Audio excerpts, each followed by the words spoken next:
Well, welcome everyone. It's good to have you with us today. Today's webinar is about funding vision. And we have with us a couple of key guests I want to introduce in a moment.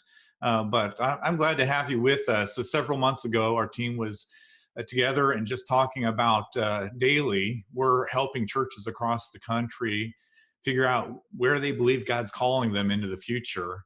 But we've recognized that there's a challenge then once churches get clarity about what that picture of the future looks like and a sense of the next steps they need to take to get there.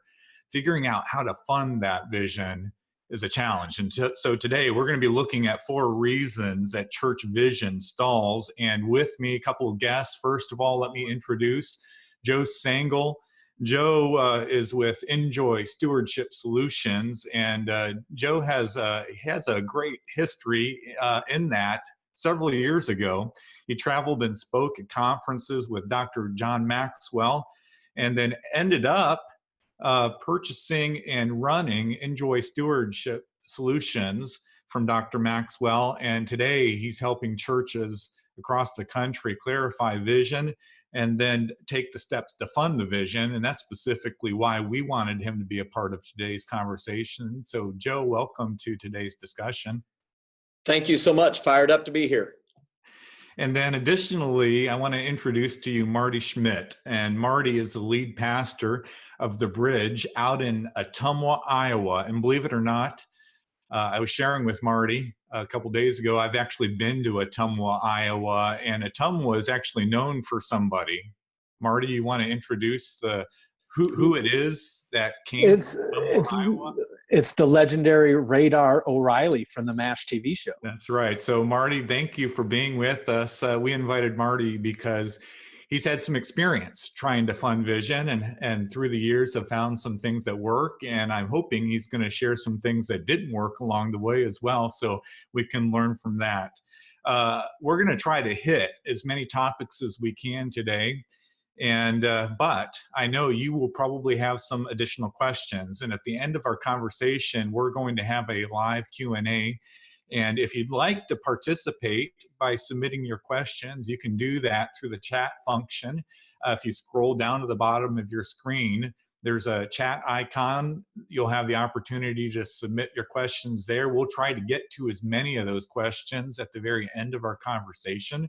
And if we can't, we'll try to hit those remaining questions in articles or blog posts, things like that in the future. And by the way, if you want to join the conversation online through Facebook or Twitter or Instagram, whatever your favorite social media outlet is, you can use hashtag underfunded for today's conversation. So with that, let me just give you the overview. I mentioned we're hitting 4 key topics today, talking about 4 factors that we find we can blame, I guess, for the reason why vision stalls. And so the first is an unfundable vision. The second key factor is looking at it as fundraising rather than building a generous culture. The third is falling into the campaign trap, and we're going to spend some time talking about that. And then the fourth challenge we're going to be talking today about is not knowing what you don't know, but proceeding anyways. And so those are the 4 topics we're going to hit. We're going to start with the first one, though, and that's the unfundable vision. And the key question we want to look at here is, what if the problem is with the vision itself? And in this, we're going to unpack 4 challenges around building a bold, clear vision, and why that then can lead to a lack of funding the vision itself. And Joe, I want to turn to you first. Can you share a story from a church that you've worked with that had an unclear vision, and how did that then impact their campaign? Absolutely. And again, thanks for having me be a part of this today. I can think of many churches that wrestle with this very issue, in that the vision is either too large or it becomes unfundable because it is unclear. And one particular example that comes to mind is a church that they went and asked people to give sacrificially, even though they as a leadership had yet to be able to clarify what that vision was exactly, but they felt an urgency that I believe was self-created.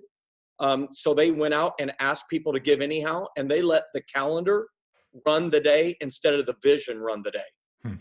And the end result many years later is that they almost were like that. It says a double-minded man, right? You can't, how do you follow them? And they ended up becoming stagnant because they couldn't figure out as a leadership team where the money should go. As the church stagnated, they began to run out of money in the regular ministry budget.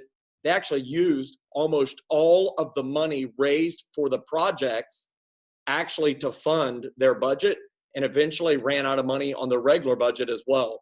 And they've created a large issue for decades to come because people are wondering, should I sacrifice in the future because of this history that's been created? Yeah, and you mentioned, in addition to the vision not necessarily being clear, one of the other challenges I've seen, Joe, is sometimes the vision actually is too big, and Yes. churches are going after too much, and it's a finding the right balance is a challenge, because I've always shared with churches the vision should be clear enough, big enough, bold enough that it's going to rally people, rally their time, rally their financial resources, rally their prayer. And actually, I think the right vision will not only rally people, it will also repel some people. And you want the vision to be big enough to do that. But what I've seen is some churches, the vision is so big that people look at it and say, there is absolutely no way that that's ever going to happen. It's unrealistic. And when churches try to go after too big of a vision, it can be demotivating. And if that's the case, people aren't going to give to it, and they're not going to support it with their time and their prayer. Joe, any stories that come to mind specifically of churches that may have tried to go too big? Oh, yes. And this is probably the more common one, is that churches, they have $1 million annual budget. That's a large budget, but they want to accomplish an $18 million building project, and they want to do it in the next 2 years. And so the first question we like to ask is, and where is your $16 million donor? And if we know that person's name, we can proceed.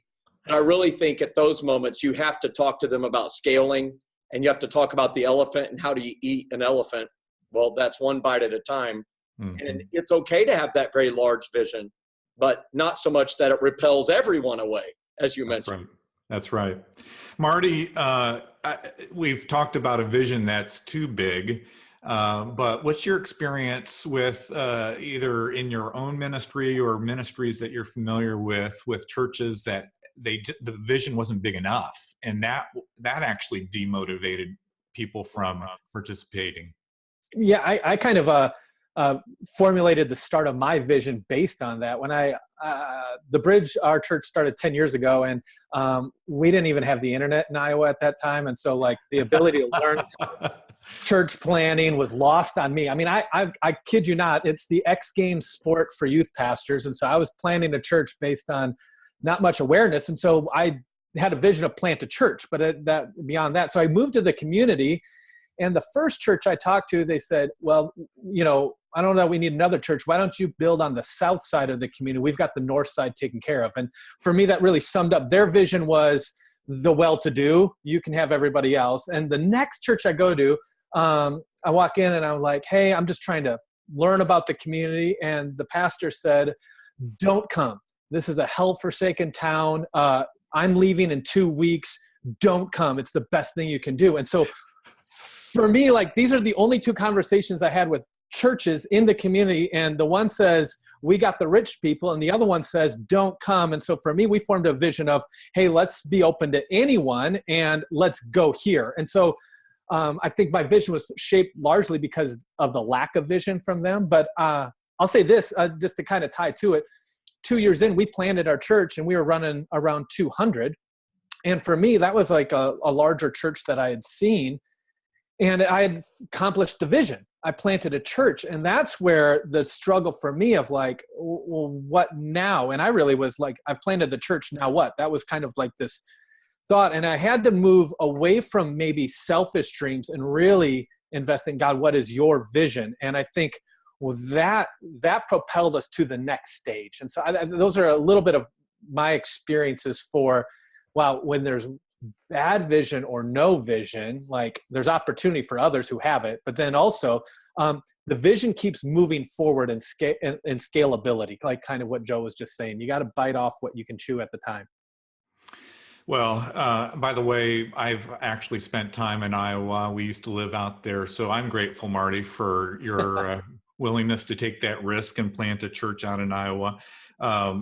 So we've talked about, when it comes to the unfundable vision, the fact that the vision can be unclear, it can be too big, and it can be not big enough. But the fourth challenge I see with unfundable vision is sometimes it's just poorly communicated. You have the right vision, but it's poorly communicated. And you can think about vision, really where you're going next as a church this way. There are kind of three key questions that you always have to answer as a church. And I think every healthy organization has to answer these questions. Why do we exist? Where are we going in the future? And how are we going to get there? And the challenge is many churches that find themselves stuck want to skip the first two questions. Why do we exist? And where are we going in the future? And they want to jump to immediately, how do we fix the how? How are we going to do what we're going to do? And what are we going to change about how we do it? And so when it comes to either attacking what is our ministry going to look like, or more specifically, what's the vision for where we're going in the future for today's conversation, we actually have to back up and answer that first question. Why do we exist? Why do we do what we do? And we have to be able to answer that with clarity before we can start to talk about the vision for where we're going next.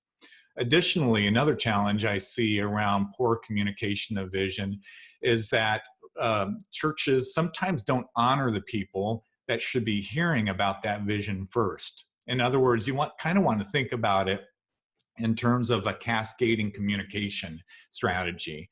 The people that are closest to you in leadership, in serving, in funding your mission already, those are the people that should hear the vision for what's next first. And then you kind of work your way out to eventually share that vision with the entire congregation. But when people that are connected to you with their time, with their prayers, with their finances are hearing it at the same time as the general population of your church, they feel dishonored in that. And so we need to give people the people that are most connected to the mission of the church the opportunity to hear the vision first. The other challenge I see around communication is sometimes churches don't take the initiative of really trying to bring focus to the priority of communicating the vision and the next steps they need people to take. And the complexity of the ministry takes over, and the importance of that message around vision and funding the vision gets kind of mixed in with everything else that the church is doing. And it becomes noise because there's so much complexity of programming and events and next steps that are trying to be communicated. So we have to prioritize the message for a season so that we can help people understand where are we going and how are we going to get there. And then I would argue that season hopefully will help you establish some new practices and some new focus that you can carry with you even beyond establishing clear vision and funding that vision. And then the other aspect of communicating that we have to remember, and it kind of goes back to the first thought, why we exist. Ultimately, I'm assuming for you, it's about people and helping people meet Jesus and take steps of faith and experience life change. And for vision to be clearly communicated, where we're going in the future, for people to understand that, we have to tie that vision to stories, people's stories of life change that are going to result from the vision that will be accomplished, and then the funding of the vision that's going to happen in the coming days and months. And so those are some keys to making sure we have clear communications so that we don't have an unfundable vision. Let's move forward, though, to the second challenge, And that is about looking at fundraising versus building a generous culture. And the key questions that we're going to look at here is, what's the difference, first of all? And then how will people in the congregation feel different if we approach building a generous culture versus looking at this as a fundraising effort? And Joe, I know your team talks about this a lot. So can you share your take on the differences between the two, between fundraising and building that generous culture? I think, well, this is a big question. And it's one that many churches deal with. And fundraising, you tend to think of Boy Scouts selling popcorn or selling brownies or the bake sale. And really what that is, a lot of people feel obligated to buy something or be a part of it. And generosity in a generous culture is inviting people to be a part of something bigger than themselves. And so I like to say it's a difference between obligation and opportunity.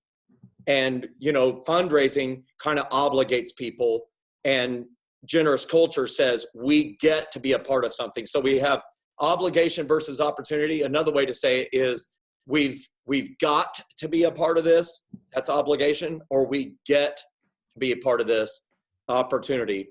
And I always like to say it this way, at churches, projects come and go, but ministry needs continue until Jesus comes back.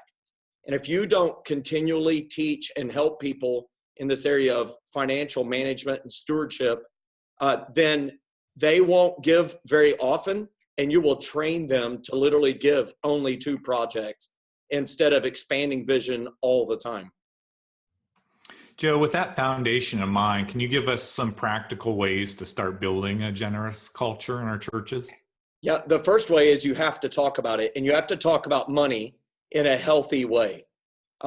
In fact, many churches get stuck, and the only time they talk about money is when it comes to talking about giving.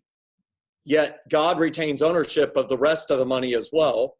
And it's a proven fact that about 70% of Americans are living paycheck to paycheck. And if we are speaking as leaders to ask people to give, and we're speaking to their cash flow, we've already established that 70% do not have cash flow. And so we want to help them. So some practical ways are to have annual meetings with your financial leaders and key ministry leaders and volunteers. They could be vision nights once a year, maybe in August, to cast vision for what's coming in the upcoming ministry season, and to let them hear those 2 big words regularly and often: thank you. And really building that culture and helping them connect that their giving, their serving, their talent is helping you accomplish life change. And then I would say the second thing with that is really teach people biblical stewardship principles. I like to have a 6-word plan that we can teach, and that is give, save, invest, plan the rest. If we would help people through that, that could actually be a money message series: give, save, invest, plan the rest. If people would just do that, they would prosper. And if they prosper, then they're able to help advance the mission at a much greater and deeper level. That's good. Yeah. I think one of the other challenges here when it comes to the difference between fundraising and building a generous culture is the fact that we kind of have some outdated views about talking about money. And I'm probably showing my age. In fact, I'm looking at myself on the screen right now. I'm seeing all of that gray hair that's coming. Right, At least what's left is still gray here, here too. When I got started in full-time ministry, and this was back in the 90s, the church was just coming out of really a lot of moral crisis that in many cases played into some financial crisis that churches were facing. And a lot of that resulted from some high-profile scandals that were happening in the church. And I'm grateful some leaders like particularly Rick Warren and Bill Hybels in that season really helped us be sensitive to the fact that people on the outside looking in were just leery of churches that were talking about money. And as a result of that, it was not uncommon for churches really to stay away from that topic. That was a strategy that was necessary probably back in the 80s and 90s, but that's no longer the culture that we live in today. We have to be sensitive as churches about how we Absolutely. talk about money. But the fact is, money is it's a big deal. You mentioned the number of families living paycheck to paycheck. I found a couple other stats here, Joe. I don't know if you've seen these same things, but I found that only 1/3 of people have a household budget, and fewer people than that have a long-term financial plan. Do you find that in your financial coaching too? Do you run into Absolutely. that? Almost the exact stats that you shared. Yeah. And then secondly, and this was a little bit startling too, particularly given where Social Security is headed in our future, but only, let's see, about 1/3 of adults 55 and older have absolutely no retirement savings and no pension in place. So they're only relying on Social Security. And there's a whole stream of other stats that I could share when it just comes to the financial picture of the people, the families that are connecting with their church. And I want you to hear, this is actually, you've heard in the past, maybe we have to identify the key needs, the key felt needs that people have, and then help people understand the biblical truth that can address those needs. And commonly we'll talk about relational needs or emotional needs that people are wrestling with.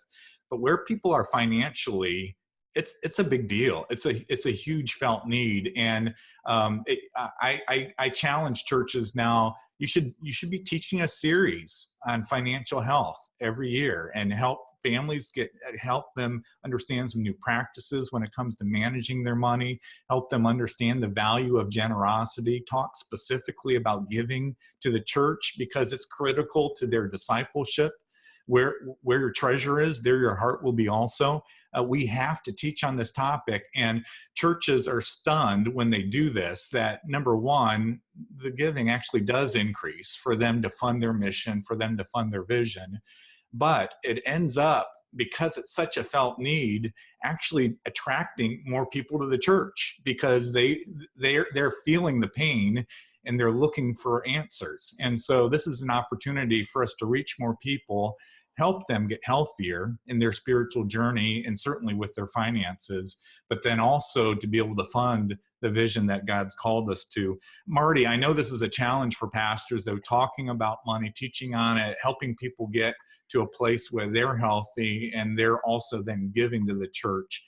How have you approached this with your church?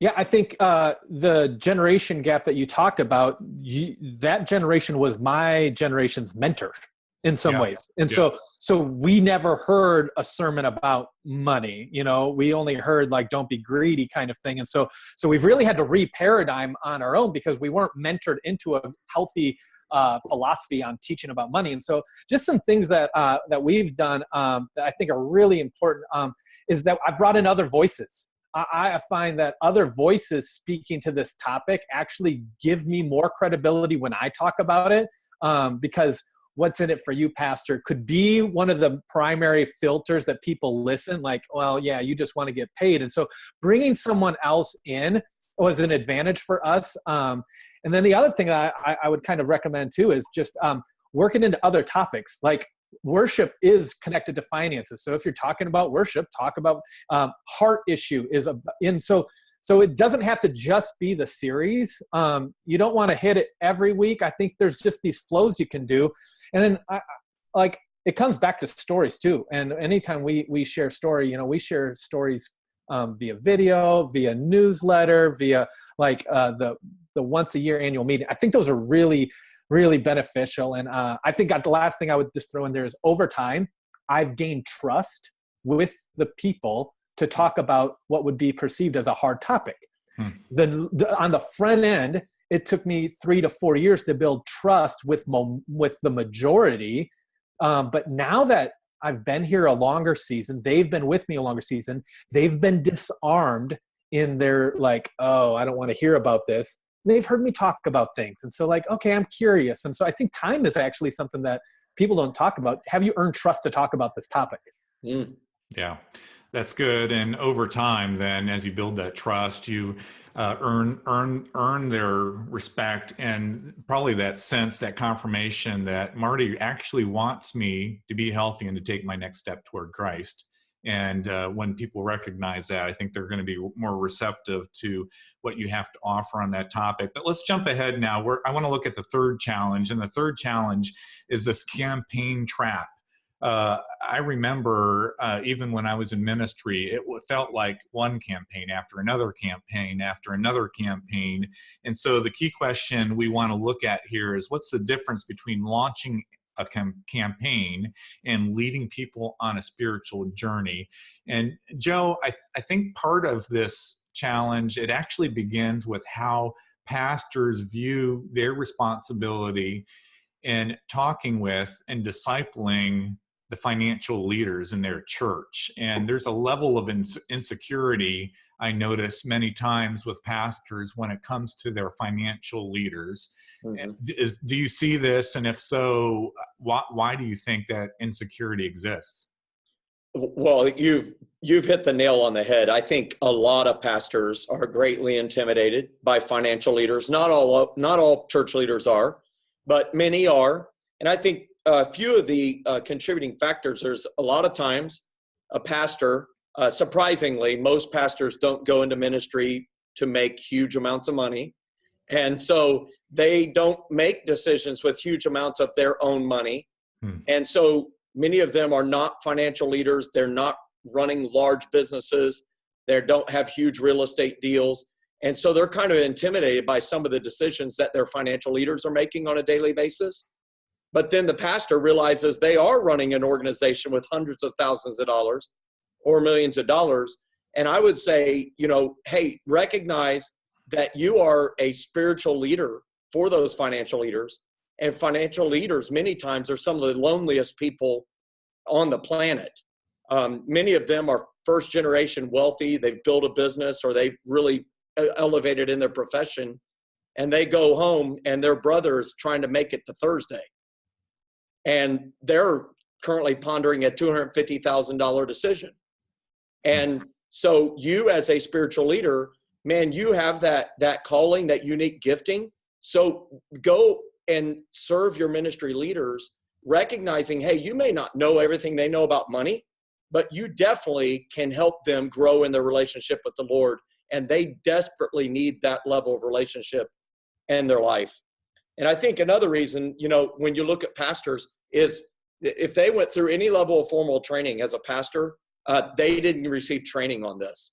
They received training on how to be a good speaker and preacher, how to make hospital calls, evangelism, discipleship. But money, their professor was scared of it as well, for many of the same reasons. And so I would just say, church leader, it's okay, but make sure that you don't fail to disciple them and get involved, even if it might feel weird, because over time you'll get more comfortable with it and you'll gain that thing that Marty mentioned, which is trust. And trust, I think that's such a huge point for today that Marty shared. You cannot overstate trust. If the only time you talk to financial leaders is when you're coming and asking for money, they will mysteriously forget their PIN number, their credit card number, and their checkbook when they hear that you're coming to meet with them. Build a relationship between times that you're asking. Disciple them because you love them and you're called to serve them. And then watch what happens when the time comes for a sacrificial commitment. Yeah, and by the way, that same strategy works when you're asking people for their time too. Yes. If you build the relationship and then ultimately invite them to take a next step with their time, it works just as powerfully. Joe, give us some practical steps then that pastors can take when it comes to this relationship with financial leaders. Yeah, absolutely. A few things I would tell you, church leaders, you could do this even over the next couple weeks. Strategically plan your lunches. At least once a week, you should have a lunch meeting scheduled with one of your financial leaders and meet with them at their place of work or invite them to your office and buy the food for them. And that would be awesome. And ask them, how are they doing? And minister to them. You can make it your habit to do that at least once a week. Another one is to gather them together at least once a year. We were talking about that vision night earlier, but gather your financial leaders there and invest in them individually in their own spiritual journey. And do this even when you're not asking for money. And overwhelmingly, they need to leave hearing those words, thank you. We could not do this without you. Thank you, thank you, thank you. And again, those same tactics. Same thing for volunteer leaders. Yes, exactly right. All right, so Marty, I want to throw a challenge at you. You've heard about the millennials. They get a bad rap, and specifically when it comes to giving, funding vision for churches, sometimes it feels like with millennials, they are willing to give their time, but for whatever reason aren't able to give their financial resources. Personally, I think it's just a bad rap, and I just don't think churches are effectively connecting with millennials. They would be willing to give their money if the church were able to connect with them effectively. What are you learning about this in your ministry setting? Well, I mean, millennials get a bad rap. I think one of the things too is they're getting too much attention in the sense that Generation Z is right here, and that would be your senior in high school below. And I'm all over this, like trying to figure out what we have millennials that are a part of our church that are tithing. I think it's because we teach on it. It's because we've connected them in relationships. It's because we've deployed them towards passion areas. And so one of the things that I think can happen with a church vision is we might have the vision of like, we want to build this building, which, okay, that's necessary to effectively do more ministry. But I think are there subset vision items that maybe a millennial will get more connected to and get their buy-in on that? One of the things that I think is, and I don't want to steal too much time here, but that's just kind of just staring at me at the face. I would say my parents' generation, they had careers, but then they got laid off. And so then my generation comes along and we're like, well, we see ourselves as free agents then. Like, and we bounce around, and we are never fulfilled. And so the millennials are really, they're about talent, and they want to see themselves as the American Idol, as the talent, as the cog, yet they don't have the financial engine going to leverage that talent. Very few are making the high-end dollars. And so their talent right now is just going after their heart, making sure they're connected in community and with what they love. And in time, I think that will transition into some growing habits. What's interesting is Gen Z, they're watching the talent going like, yeah, that doesn't last either. They want to be influencers. And that's what's interesting to me. They already have YouTube channels, Gen Z. They already have their own, music kicking out. They're sixth graders. I have a student right now. He's raising money for underprivileged kids in his high school.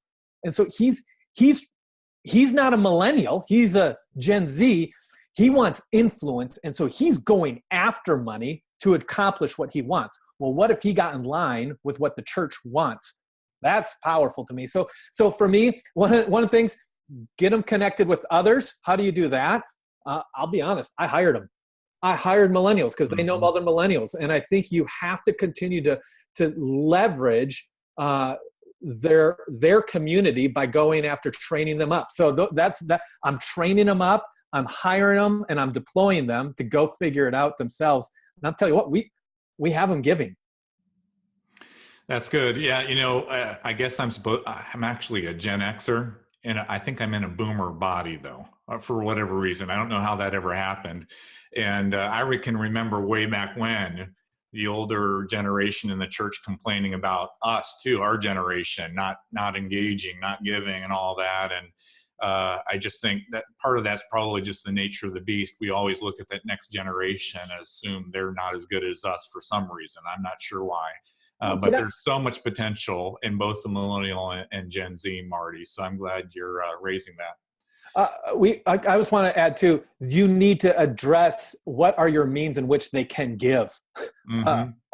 Like this past week, we had our most text to giving, and I'm still like, that's just what they want to do. They want to text it in. We set a new So if your only method is the offering plate, you have already decided you don't want millennials to give. Yeah.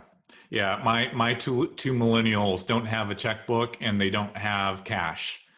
So that's just the next generation.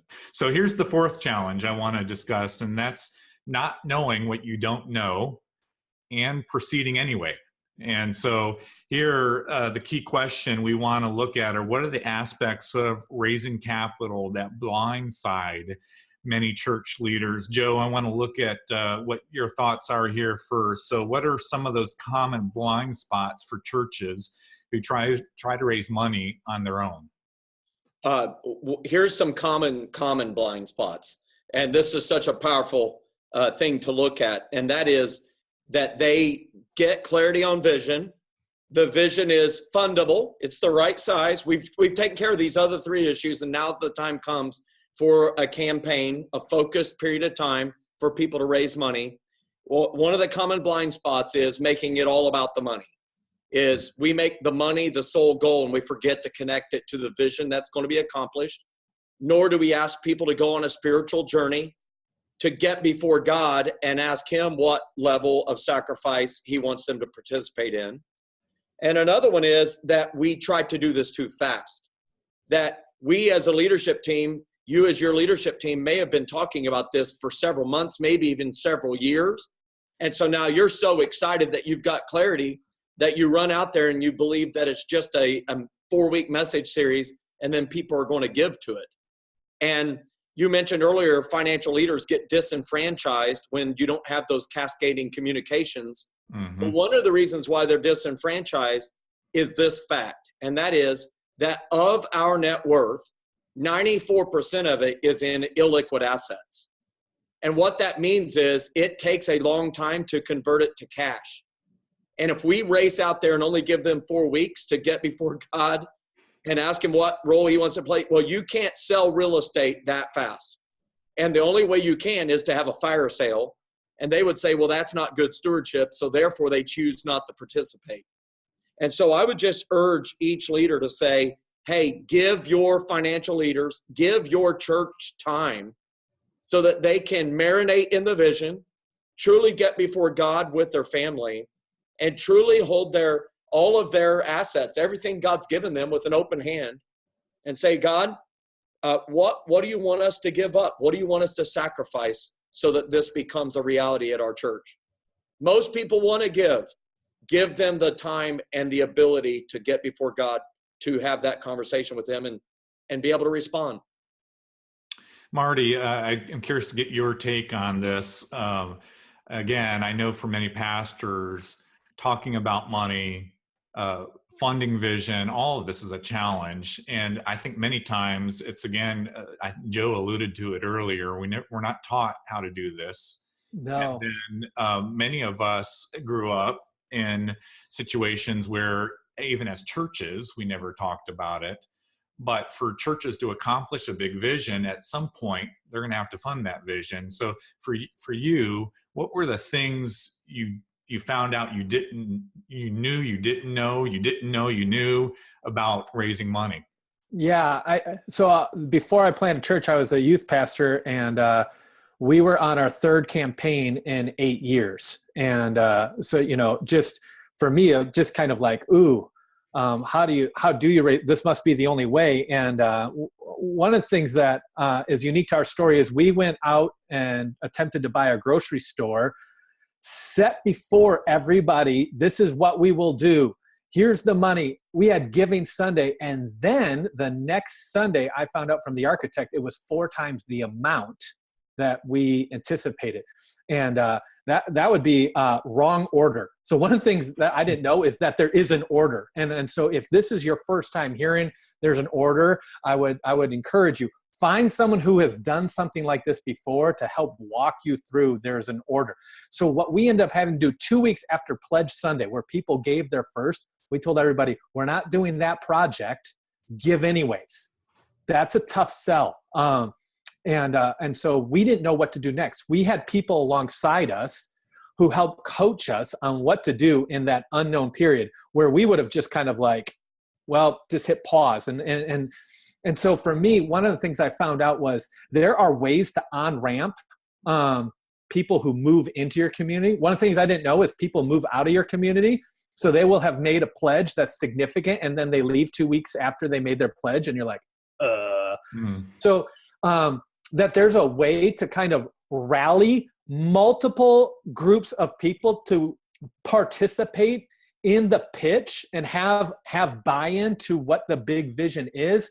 So all of these things were also, again, in an order. And so I had watched 3 campaigns and didn't have any of that lined up. I needed a coach along the way.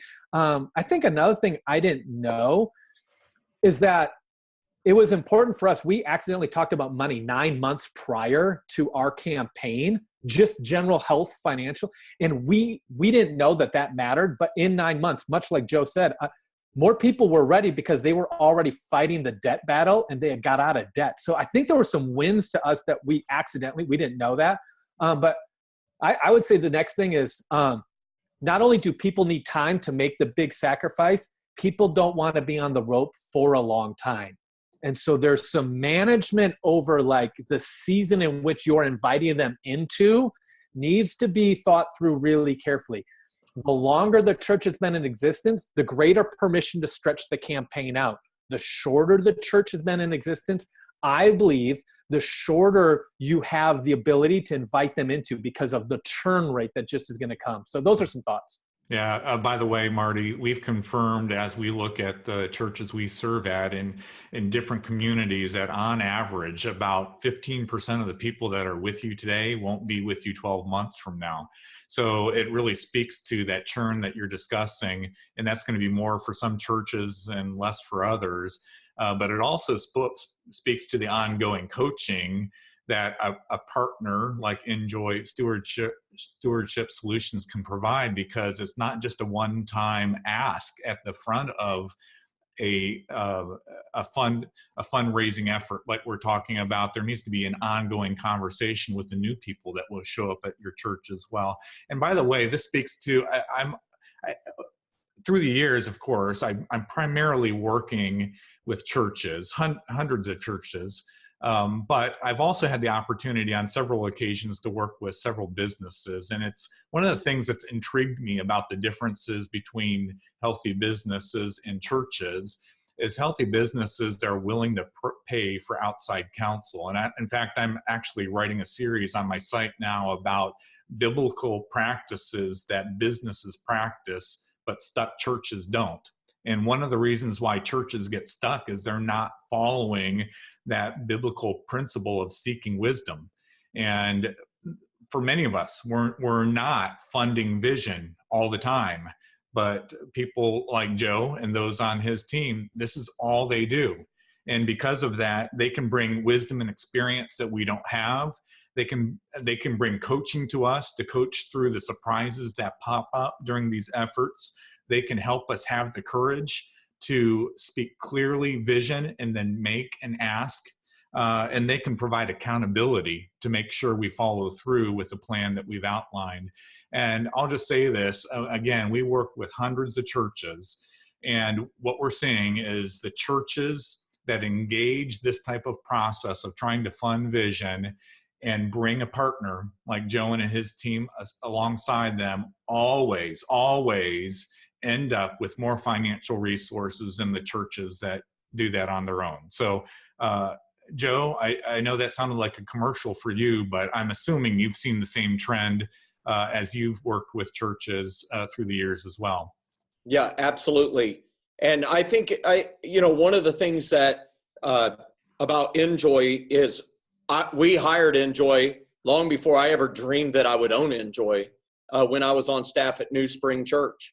And, that when we hired the consultant, I was like, man, we're paying a lot of money.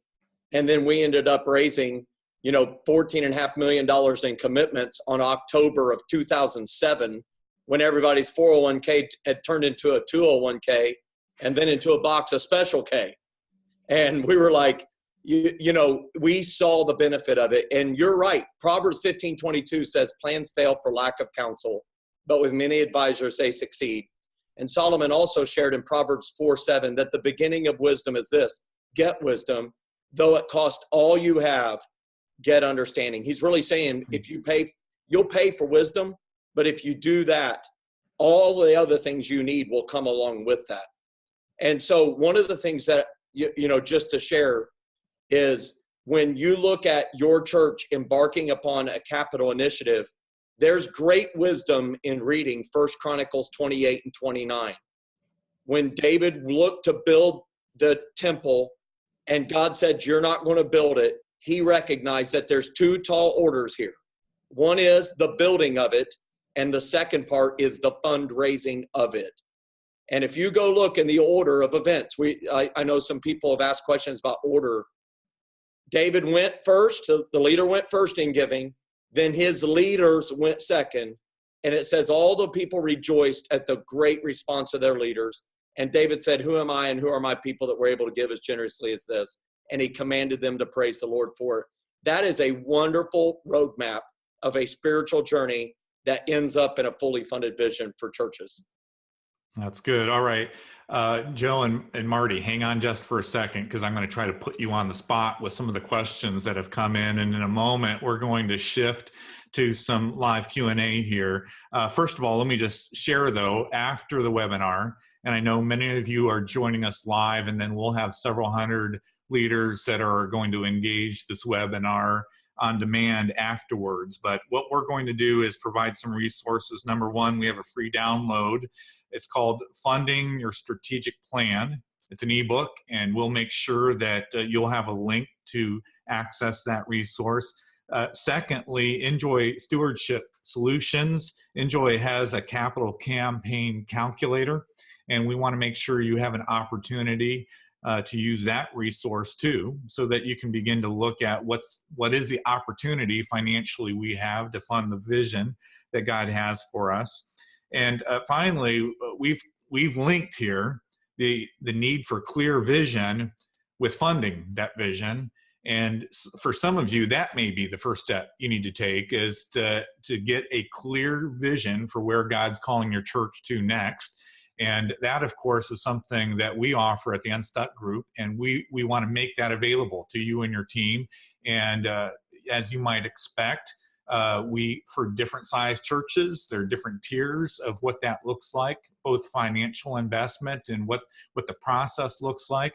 And we're trying to make it as accessible as we can for every size church. We work with churches under 200 and churches over 20,000 to help them clarify vision. And so I'm confident that if you need that in order to help your church move forward, and then to be able to link this to funding that vision, we can help prepare you for that step. But let's turn to the live Q&A. And again, guys, I'm going to try to, this is my favorite time, because I like to see if I can throw the hard balls out to you here.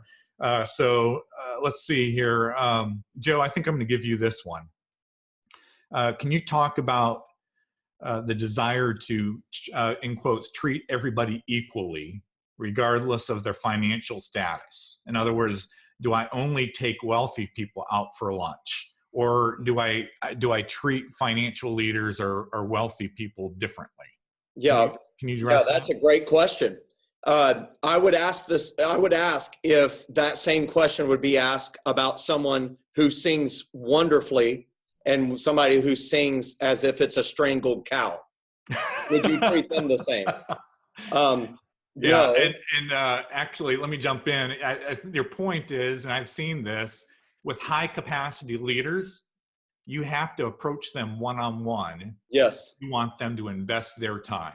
That's exactly right. And I think the same principle you would suggest applies to financial leaders. Is that right, Joe? That's right. And I'm saying you build the relationship with them. When you look at that example, as I mentioned in 1 Chronicles 28-29, it is obvious that David had went and had conversations with those leaders long before that day, because they showed up prepared to give in a sacrificial way. And it wasn't in the hidden way. I mean, they were donating oxen.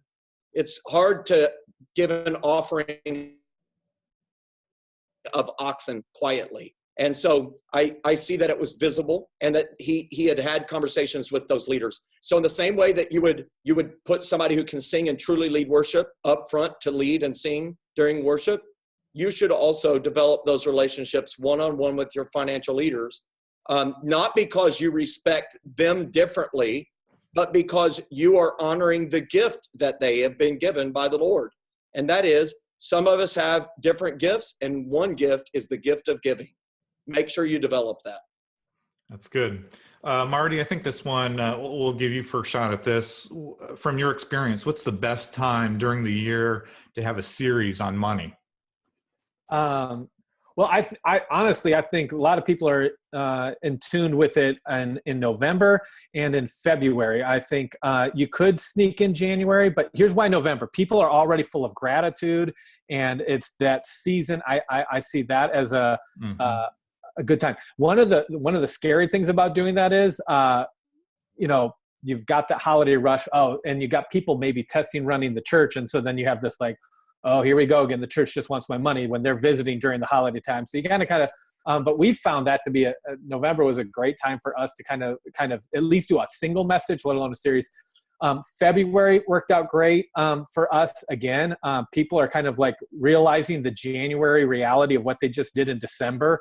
And so they want help. They're like, I don't. And so again, we're trying to coach them financially. We've done it in August and seen harvest, kind of the principle of like, hey, what are we getting ready for in the coming season? Let's work. So those are 3 thoughts on that. Yeah. Any additional thoughts on that, Joe? Well, first off, Marty is in this middle of Iowa, which is the breadbasket of the United States. So a harvest lesson is just a slam dunk softball. That's awesome. But I would say if you're doing individual messages, I would encourage you to have an individual message sometime in January, February, another one the week between Mother's Day and Memorial Day. And if you're doing a giving message and offered a 90-day giving challenge then in May, that 90 days just might encompass June, July, and August and could help prevent a summer slump. And then the weekend after Labor Day is a great time because people are getting back in rhythm. And as Marty mentioned there, in November, early December, because it is the season of giving. I would also encourage leaders to speak about money in any marriage or relationship series, in kids series, because money is something we talk about daily. Let's make sure we have a healthy conversation started by the church. All right, Marty, I'm going to go back to you on this one. You're going to have to try to put on your "I'm not the senior pastor" hat, because the question is, I'm not the senior pastor, but I want to somehow lead up and help my pastor understand the value of teaching on money and actually leading the church and building a generous culture. How would you recommend to someone who's not in the senior pastor role how to lead up in this area? My hope is that there would be a community around that person where they can model it in some ways. I think if someone were to come to me, my big thing is like, I'm trying to figure out what the real motive is. So if they want people to teach on money, like, what's your motive? Like, I want to make sure I check my heart before I go to the senior pastor. And then I would ask for opportunities. What could it look like for me to participate in helping us help people with their finances? And it might be offering a group before a message. The pastor might be more willing to kind of set up, we've done the I Was Broke, Now I'm Not kind of as a series, and just kind of say, can we pilot something? Can we try something?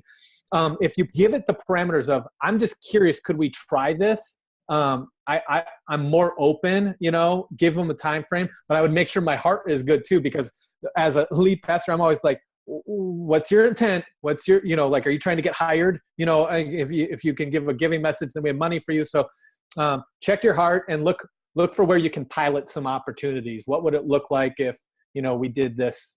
That would be kind of off the cuff.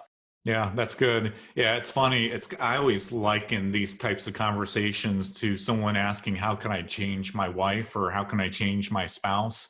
And of course, the answer to that, if you've been married for any length of time, is you can't. So don't try to do that, but begin to pray. And of course, we start by praying, God, change my spouse's heart or whatever. And of course, how God normally answers that prayer is by changing our heart. Yes, but I think beginning with prayer on that topic and then following Marty's advice is good. Joe, do you want to add anything to that one? It's a good question. It's a great question. And I would just say this, if this person is having trouble getting the pastor on board on communications or talking about money, I like data. Data is very helpful because it eliminates and separates feelings, which can lie to us, from reality. And so I would say build the case, not in such a way as to win the argument, but to let data win the argument, and present the data and ask them to give feedback into what they feel like could help with that situation.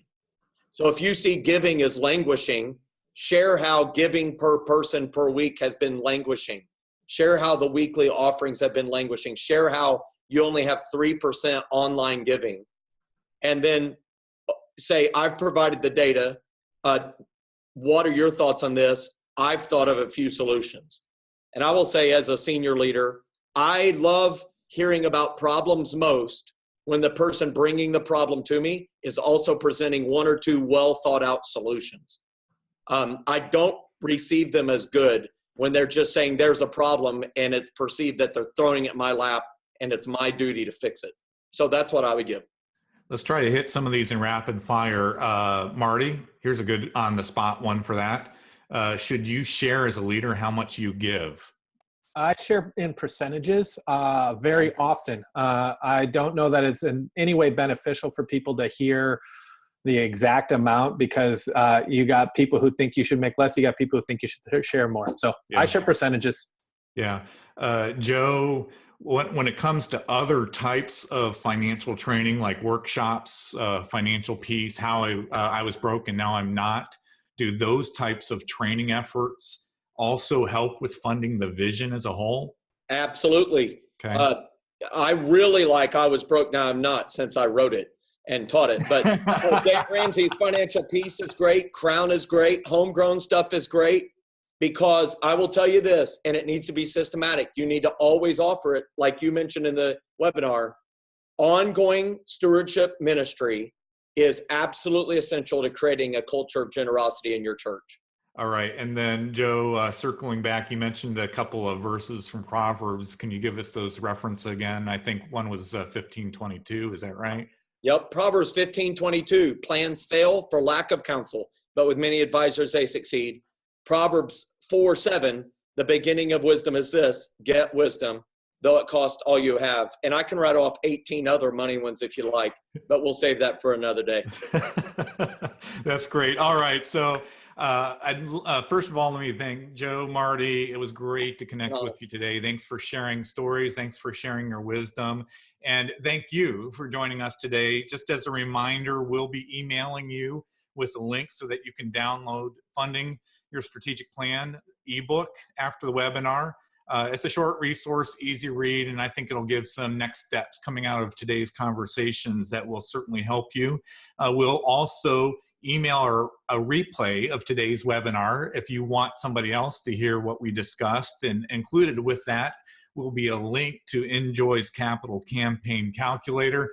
And again, let me just offer it. We want to talk with you. If you're desiring to get clarity about your vision, we'd love to talk with you about the options that are available, and you can learn more about that at theunstuckgroup.com. Thank you for joining us today, and we'll look forward to seeing you again sometime in the future.